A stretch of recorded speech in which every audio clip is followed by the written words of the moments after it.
Hi, my name is Priyanka. I'm the marketing manager for Lakshmi Furniture and I'm also the founder of Evolvex.com.au. Lakshmi Furniture was started by my dad, Sudhindra Rao, in 1997. I joined the business in February 2011 and we'd been talking about this Evolvex concept for a few years, and so we thought, you know what, it's a good time to make it happen. I started my career in architecture and then I segued into the music industry for a few years. I was having a really good time. The music industry was starting to hit a bit of a roadblock with respect to labels getting bought out by other labels, and in the midst of that I finished my MBA. And Dad came to me one night, he's like, I'm looking for a marketing manager, do you know anyone? And I was like, funnily enough, that's exactly where I want my career to go, why didn't I join you? So it just kind of worked, it was the right time, he got me at the right time. But he also sees his business get a new life, naturally what comes on board with the next generation is that you bring on board your own ideas and you take it to the next level, which is what we're going to do. When I was working in the music industry prior to joining Lakshmi Furniture, I learned a lot about consumer marketing. It was so fascinating to work in an industry undergoing such disruption because it's a lesson that every industry needs to learn. Manufacturing's gone through a massive disruption lately with the impact of the dollar, and one of the biggest learnings that I brought on board when I joined the business is A, look at different revenue streams, and B, change the way we market. So social media became suddenly a big marketing channel that was easy and cheap. And then looking at traditional marketing again, so newsletters or working that database a bit further, which is something that wasn't happening as much.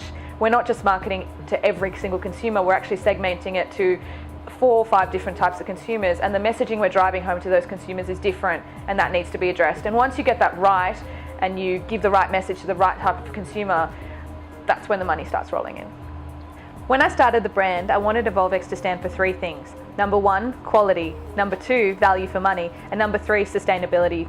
The idea of our furniture was that it was made of interchangeable modular components. So for example, if you bought a bookcase from us and then you moved and you're like, oh, I don't need a bookcase anymore, but what I actually need is a cupboard of a particular height, you can rearrange the components you bought and evolve that piece of furniture by exchanging a few parts. So there's this reiterative process in how you actually experience furniture. It's not just you buy something, once you're done with it, it goes off on the street. It's that, how can I continuously find a new purpose for this object that I've purchased? When we were planning our marketing for launch, one of the biggest promotional channels that we thought we could use was PR. To get the best result out of our campaign, we did engage a PR agency for a couple of months just to get our campaign off the ground. The biggest things I did was actually do a lot of the groundwork in customer segmentation myself. Once we picked an agency, we worked really, really closely on the messaging, and I actually worked really, really closely on the launch event. So I would be talking to them every single day, going, this is the type of media I want to target, here's the messaging, where are we at? And you really have to have that constant follow-up because they're external to your business and they're not sitting there. So if they don't know that you've made a change in decision, suddenly they're going out to people, like important people you need, like media, and delivering them the wrong message. What I've learned about briefing marketing people is to be really, really precise about what you want. If you don't communicate that, you're not going to get the desired result. The second thing is to be concise. They don't have a lot of time and they'll take a very short amount of time to read your email. And the third thing is to actually give a picture of the result that you want. The top 3 tips I'd give for small businesses launching a new product is number 1, get their customer segmentation right so you could really nail the creative brief. Number 2, get your social media happening as soon as you know that you need to launch a product. Drive advertising through it, get Facebook happening, put content on it, Twitter, Pinterest, all of it. That's super important, and YouTube as well. Number 3, before you spend money on advertising, work out what result you expect to gain from the advertising. This will actually help you allocate the spend, work out what publishers to go with and what channels to actually spend on.